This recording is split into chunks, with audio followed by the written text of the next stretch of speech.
नमस्कार, स्वागत है आप सभी का न्यूज वन इंडिया में और मैं हूं आपके साथ शापनी पटनायक। उम्र महज 12 साल, मगर इस बच्ची ने जो झेला उसकी कल्पना करना भी मुश्किल है। लगातार गैंग रेप से पीड़ित इस बच्ची का सच तब सामने आया जब ये प्रेग्नेंट हो गई। मामला खुला तो गिरफ्तारी भी हुई, जिसमें मुख्य आरोपी निकला समाजवादी पार्टी का नगर अध्यक्ष, जिसके बाद हिंदूवादी संगठनों और निषाद पार्टी में खासा आक्रोश है। सवाल उठता है कि क्या वाकई अब भी पीड़िता को न्याय मिल पाएगा? निषाद समाज से है, लिहाजा समुदाय का गुस्सा चरम पर है। और मोहित खान को, राजू को फांसी की सजा होनी चाहिए। बेटी की मां ने जो है रोते बिलखते एक बात कही कि ऐसे न जाने कितनी बेटियां हैं जिनके साथ इस तरह की घटनाएं होती हैं।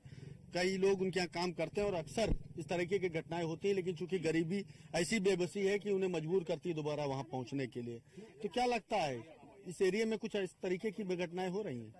बिल्कुल हो रही हैं। ये मोहित खान एक ऐसा व्यक्ति है, ये 50 घटनाएं ये कर चुका है। ये व्यक्ति ऐसा वैसा व्यक्ति नहीं है। अभी खुलेआम यही भटपुरा के की भी एक महिला है, उसके साथ खुलेआम ये रहता है और यहाँ की गरीब महिलाओं के साथ ये लुंगी उठा के घर में घुस जाता, मुंह पोंछते हुए निकल जाता है। ये प्रशासन की स्थिति है इसके घर में। चौकी, मैं एक बार चौकी गया था, चौकी इंचार्ज बैठे थे, मैं किसी मामले में पैरवी करने गया, ये आदमी मुझसे उलझ गया। जी, वास्तव में अयोध्या जनपद के लिए बड़ी चिंता का विषय है कि ऐसे जो है वैसे तो ये भदरसा नगर पंचायत है, 90% मुसलमानों का एरिया है और निश्चित ही भारत में जब भी 25% से अधिक मुसलमान हुए हैं, निश्चित ही हिंदू बहन बेटियों की प्रताड़ना एवं कम हिंदू आबादी क्षेत्रों में हिंदुओं की दुर्दशा निश्चित हो जाती है, निर्धारित हो जाती है। ऐसी स्थिति में प्रशासन को भी ये चिंता करनी चाहिए कि कम से कम जहां पर मुस्लिम दर अधिक है वहां पर होकर के कार्य करें और इनके कुकर्मों को एक्सपोज करके इनके खिलाफ सख्त से सख्त कार्रवाई करें। और मुसलमानों की आबादी जहां भी बढ़ गई वहां पर दुर्दांतता का सामना हमेशा हिंदुओं को करना पड़ा। ये बड़ा दुर्भाग्य का विषय है। अयोध्या में दरिंदगी करने वाले रावण को भले ही सलाखों के पीछे भेज दिया गया हो, लेकिन वह पीड़िता अभी भी न्याय की तलाश में है। वह परिवार अभी भी न्याय की तलाश में है, जिसे हर कोई इनकी आवाज बन चुका है। पूरी अयोध्या उस आक्रोश में है। पूरी अयोध्या सरकार से और न्यायालयों से पूरी उम्मीद लगाए हुए है कि आखिर इस बिटिया को इंसाफ मिले। तो हम सबसे पहले बात करते हैं पीड़िता और उसकी मां से, चूंकि यह इस वक्त हमारे साथ मौजूद है। माता जी, क्या घटना हुई थी, क्या हुआ और कब आपको पता चला? 2.5 महीने पहले घटना हुआ है। तब 2 महीने के बाद पता चली तो हमारे बिटिया बताई, डर के मारा बताई नहीं, धमकी दिया मोहित कि मम्मी से नहीं बता। तब जब बीमार हो गए, हम अपन दवा पाती करा लगे तो पता चली 2 महीने लड़का पेट में। तब उसके बाद में जब मोहित से कहे, मोहित कहीं धमकी दिया था हमारे पीटे का, तो हम कहूँ कहे नहीं। फिर चौकी थाना गए, थाना में जो राशिद बैठा रहे, कहीं नहीं तो शायद दबाव डाल इनका मोहित के नाम हटाई दियो, मोहित के नाम हटाई दियो। बेटा, आपसे भी हम सवाल करेंगे, क्या हुआ था, कैसे घटना हुई? लौटी रहे तो मोहित राजू ने कहा कि और तो पापा ले जाओ, तो कहीं किया ले जाओ, तुम सब कुछ लेके गए, कहीं ना हो तुम गलत काम करे थे। अच्छा, फिर वो गलत काम किए थे, तो इसके बाद आपने घर पर शिकायत की? फिर कहीं धमकी दिए थे, कहीं बताओगे तुमको मारेंगे, वीडियो भी बना देते। अच्छा, मुख्यमंत्री योगी जी को जानती हैं? हाँ। आप जानती हैं योगी जी को, तो उनसे कुछ कहना चाहेंगे हमारे टीवी के माध्यम से? सामने देखिए और योगी जी आपकी पूरी बात को सुन रहे हैं। आप बताइए योगी जी से क्या कहना चाहेंगे? फांसी चाहिए। अच्छा, फांसी चाहती हैं कि उन दोनों दरिंदों को फांसी मिले? हाँ, दोनों को। अच्छा, और भी तमाम सारी बेटियां वहाँ काम करती होंगी? हाँ, करती हैं। तो क्या लगता है कि उनके साथ भी कुछ गलत होता होगा? हाँ, गलत होता है। पक्का ऐसा विश्वास है? हाँ। कभी आपने देखा कि और भी कुछ गलत होते हुए? हाँ। अच्छा, देखा नहीं, लेकिन होता है, ये तय है। हाँ। इसके बाद मां अपनी बेटी को लेकर भदरसा चौकी पहुंची, लेकिन चौकी मोहित खान के घर में ही थी, लिहाजा कोई बात सुनी नहीं गई।